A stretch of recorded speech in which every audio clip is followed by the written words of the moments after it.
திருச்சிற்றம்பலம். அதிகாரம் 20. பிள்ளைப் பெருவிண்ணப்பம். தனிப்பெரும் ஜோதி தலைவனே, எனது தந்தையே திருச்சிற்றம்பலத்தே,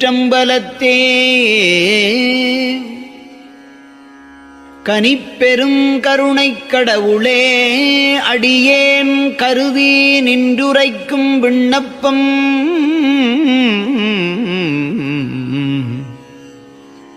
இனிப்புறும் நினது திருவுளத்தடைத்தே, எனக்கருள் புரிக நீ விரைந்தே, இனிச் சிறு பொழுதும் தரித்திடேன் உன்றன் இணைமலர் பொன்னடி ஆணை.